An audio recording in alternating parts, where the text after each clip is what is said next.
Hello नमस्कार साथियों, आप सबों को फिर से अपना यूट्यूब चैनल माँ आशा ईएस पॉइंट में स्वागत है। मेरे साथियों, इस वीडियो में मैं आपको क्लास 12 हिस्ट्री के चैप्टर 5 यात्रियों के नज़रिए के जितने भी ऑब्जेक्टिव क्वेश्चन है सबको सॉल्व करने वाला हूं। इसी वजह से आप लोग इस वीडियो को ध्यान से अंत तक देखेंगे। और अगर आप हमारे यूट्यूब चैनल पर नए आए हैं तो प्लीज़ एक बार इसको सब्सक्राइब कर देंगे, लाइक करेंगे और अपने दोस्तों को भी शेयर करेंगे। तो आपका जो 5वां चैप्टर है उसका नाम है यात्रियों के नज़रिए, समाज के बारे में उनकी समझ। तो अगर इसके विषय में थोड़ा जाने तो इस अध्याय में हम लोग मुख्य रूप से अकबर, अलबरूनी, भूमि भू राजस्व, कर निर्धारण, मुगल कालीन फसल जमींदार के बारे में अध्ययन करेंगे। तो आपका प्रथम प्रश्न है ऑब्जेक्टिव इसमें कि आईन अकबरी के लेखक कौन है। इस चैप्टर का प्रथम क्वेश्चन है, बहुत इंपॉर्टेंट। देखिए इस वीडियो में जितना भी ऑब्जेक्टिव क्वेश्चन हम करवाएंगे ये आपके बोर्ड एग्जाम की दृष्टिकोण से बहुत इंपॉर्टेंट है, बहुत मायने रखता है ये सारे प्रश्न। इसलिए आप लोग इस वीडियो को ध्यान से अंत तक देखेंगे। देखिए आप अगर 5 विषय रखे हैं तो समझिए ये 5 आपके लिए बहुत महत्वपूर्ण है। पाँचों को समान रूप से आपको पढ़ना पड़ेगा। अब ऐसा नहीं कि हिंदी पढ़ रहे हैं तो पूरा हिंदी का हिंदी से पढ़े जा रहे हैं। अगर आपने 5 विषय रखे हैं तो प्लीज़ आप पाँचों विषय को अच्छे ढंग से तैयारी कीजिए ताकि आपका 500 का एग्जाम की आप तैयारी कर सकें। तो इसका जो प्रथम क्वेश्चन है वो है कि आईन अकबरी के लेखक कौन है। तो आपके सामने ऑप्शन है अकबर, अबुल फजल, फेजी या बदायूनी। इसका जो करेक्ट आंसर होगा वो हो जाएगा आपको अब्दुल फजल। आईन अकबरी के लेखक कौन है? अब्दुल फजल। बी इसका करेक्ट आंसर होगा। देखिए इसका एक्सप्लेन भी हम करते जाएंगे, थोड़ा समय लगेगा परंतु आप इसको ध्यान से अंत तक सुनेंगे ताकि आपका इस चैप्टर से जितने भी ऑब्जेक्टिव क्वेश्चन आएगा ना आप सबको बना करके आएंगे आसानी से, इसलिए हम एक्सप्लेन के साथ बताएंगे। आईन अकबरी के लेखक अबुल फजल है और इसका अनुवाद फारसी भाषा में किया गया था।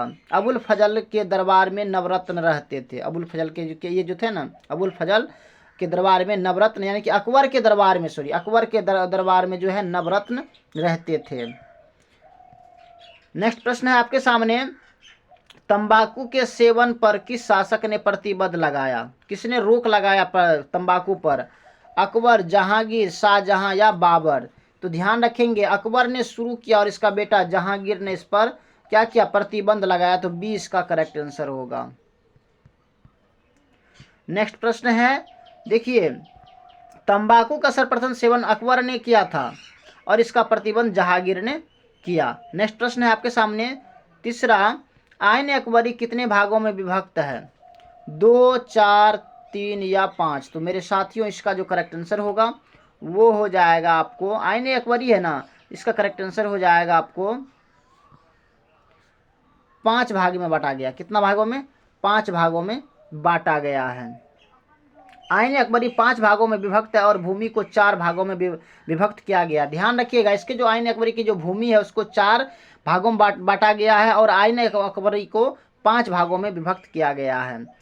आईन अकबरी में अकबर के काल में कितने सूबे का वर्णन है? कहते हैं कि आईन अकबरी में अकबर के काल में कितने सूबे का वर्णन है? 10, 12, 13 या 14? तो मेरे साथियों इसका जो करेक्ट आंसर होगा वो हो जाएगा आपको बी यानी कि 12 सूबे का वर्णन है। नेक्स्ट प्रश्न है आपके सामने 5वां कि आईन अकबरी के अनुसार भूमि को कितने भागों में बांटा गया? अभी जस्ट बताए हैं तो क्या होगा? 2 या 4 या 5 या 6? इसका करेक्ट आंसर हो जाएगा आपको 4 भागों में बांटा गया है। नेक्स्ट प्रश्न है आपके सामने छठा कि अकबर ने किसे अपना वित्त मंत्री नियुक्त किया? कहते हैं अकबर ने किसे अपना वित्त मंत्री नियुक्त किया? तो क्या होगा इसका करेक्ट आंसर? जल्दी आप हमें कमेंट में बताएंगे। तो मेरे साथियों आपके सामने ऑप्शन है टोडरमल, मानसिंह, फेजी या अब्दुल रहीम खाना। तो मेरे साथियों इसका जो करेक्ट आंसर होगा वो हो जाएगा आपको ए यानी कि टोडरमल। नेक्स्ट प्रश्न है आपके सामने 7वां कि अकबर एवं आईन ए अकबरी के अनुवादक कौन थे? आपके सामने ऑप्शन है बेबरिज, जेरेट, ब्लॉकमैन या सभी? तो इसका जो करेक्ट आंसर होगा वो हो जाएगा आपको इनमें से सभी। नेक्स्ट प्रश्न है आपके सामने 8वां, अकबरनामा की रचना किसने किया? कहते हैं कि अकबरनामा की रचना किसने किया? आपके सामने ऑप्शंस है अमीर खुसरो, अलबरूनी या इब्न बतूता या अबुल फजल? तो अकबरनामा की जो रचना है ये किसने किया? अबुल फजल जी ने किया है। नेक्स्ट प्रश्न है आपके सामने, बाबर नामा ग्रंथ किसके लिए लिखा गया है, किसके द्वारा लिखा गया है? बाबर नामा ग्रंथ किसके द्वारा लिखा गया है? बाबर के द्वारा, जहांगीर के द्वारा, अबुल फजल के द्वारा या बदायूनी के द्वारा? तो मेरे साथियों आप ध्यान रखेंगे, बाबर नामा जो है ये बाबर के द्वारा लिखा गया के द्वारा ही लिखा गया है। बाबर नामा किसने लिखा? बाबर ने ही लिखा था। नेक्स्ट प्रश्न है आपके सामने, देखिए बाबर नामक ग्रंथ के रचनाकार बाबर है, जिसमें बाबर की आत्मकथा के बारे में वर्णन किया गया है, यानी कि इन्होंने अपने आत्मकथा के विषय में वर्णन किया है। नेक्स्ट प्रश्न है आपके सामने 10वां, कि मनसबदारी व्यवस्था किस शासक के द्वारा शुरू की गई थी? मनसबदारी व्यवस्था किस शासक के द्वारा शुरू किया गया था? देखिए अब की बार ये क्वेश्चन पूछा गया है, बहुत इंपॉर्टेंट है, ये भी आई है। अब की बार ये बोर्ड एग्जाम में क्वेश्चन पूछा गया था। बाबर के द्वारा या अकबर के द्वारा या शेरशाह के द्वारा या हुमायूं के द्वारा? इसका करेक्ट आंसर हो जाएगा आपको बी, यानी कि अकबर के द्वारा जो है मनसबदारी व्यवस्था शुरू किया गया था। आप ध्यान रखेंगे अकबर जो था ये महान शासक था, मौ से महान, मौ से मनसबदारी, आप ऐसे भी याद रखेंगे। और अकबर कोई भी काम मन से करता था, यानी कि मनसबदारी। ऐसे अगर आप ट्रिक लगा करके याद करोगे जल्दी आपको याद हो जाएगा। मनसबदारी प्रणाली मुगल काल में प्रचलित एक प्रशासनिक प्रणाली थी जिसे अकबर ने आरंभ किया था। किसने? अकबर ने आरंभ किया था। नेक्स्ट प्रश्न है आपके सामने 11वां, कि भूमि सुधार संबंधित जब्ती प्रथा किसने लागू किया? भूमि को सुधारने के लिए जब्ती प्रथा नियम किसने लागू किया? आपके सामने ऑप्शंस है अकबर, बीरबल, टोडरमल या मान सिंह। तो मेरे साथियों इसका जो करेक्ट आंसर होगा वो हो जाएगा आपको ए, यानी कि अकबर ने। अकबर ने ही भूमि सुधार के लिए जब्ती प्रणाली यानी प्रथा चलाया था। नेक्स्ट प्रश्न है आपके सामने 12, कि किस ग्रंथ में आदम से लेकर के अकबर के काल तक का इतिहास है? कहते हैं किस ग्रंथ में आदम से लेकर के अकबर के काल तक का इतिहास मिलता है? बाबर नामा में, अकबर नामा में, जहांगीर नामा में या सभी में? तो मेरे साथियों इसका करेक्ट आंसर हो जाएगा आपको बी, यानी कि अकबर नामा में। बी इसका करेक्ट आंसर होगा। नेक्स्ट प्रश्न है आपके सामने 13वां, शिकार के समय रास्ते में पड़ने वाले गांव में भू राजस्व संबंधी जानकारी किस सम्राट ने सर्वप्रथम प्राप्त किया था? कहते हैं कि शिकार के समय रास्ते में पड़ने वाले गांव में भू राजस्व संबंधी जानकारी किस सम्राट ने सर्वप्रथम प्राप्त किया? देखिए क्वेश्चन ऑप्शंस देखने से पहले आपको क्वेश्चन को बारीकी से देखना पड़ेगा, गौर से देखना पड़ेगा क्वेश्चन क्या कर रहा है। अगर आप झटपट में आंसर सिर्फ ढूंढ रहे तो कभी नहीं मिलने वाला। सबसे पहले आपको क्वेश्चन को अच्छा से समझना पड़ेगा, क्वेश्चन कह क्या रहा है। अगर आप क्वेश्चन को एक बार समझ गए तो आपको आंसर रटना नहीं पड़ेगा, आपको याद ही रहेगा, हमेशा ध्यान में रखेंगे। आपके सामने ऑप्शन है अकबर, जहांगीर, शाहजहां या हुमायूं। तो इसका जो करेक्ट आंसर होगा वो हो जाएगा आपको अकबर ने। नेक्स्ट प्रश्न है आपके सामने 14, साम्राज्यवादी इतिहासकार है। कहते साम्राज्यवादी इतिहासकार कौन है?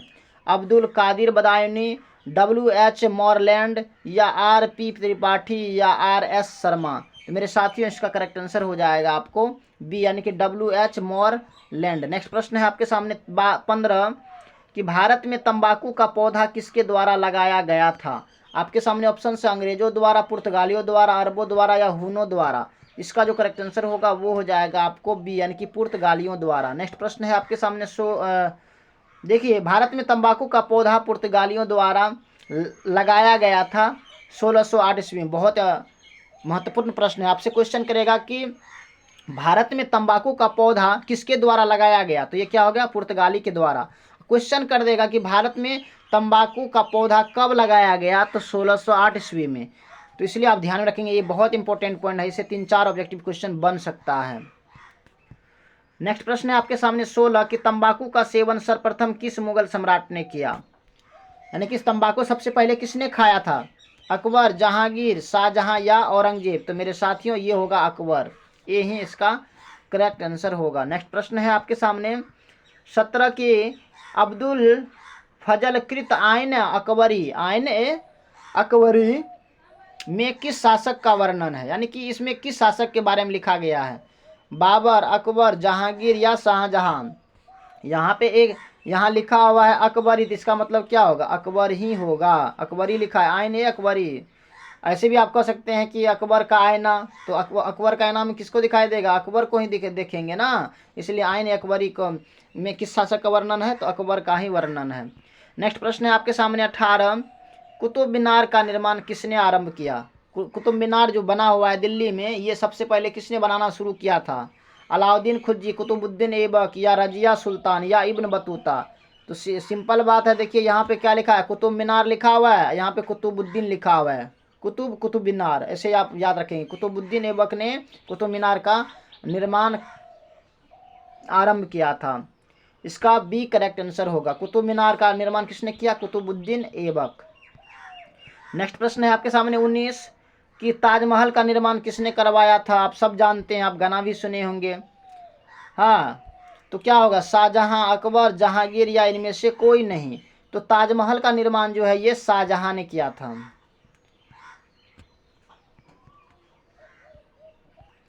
तो ताजमहल का जो निर्माण यह शाहजहां ने अपनी पत्नी मुमताज की याद में बनाया था। क्वेश्चन करेगा ताजमहल किसके यादों में बनाया था, तो ये शाहजहां की जो पत्नी थी मुमताज, उसके यादों में उन्होंने बनाया था। यह आगरा में यमुना नदी के किनारे अवस्थित है। यह कहाँ है, ताजमहल कहाँ है, आगरा में।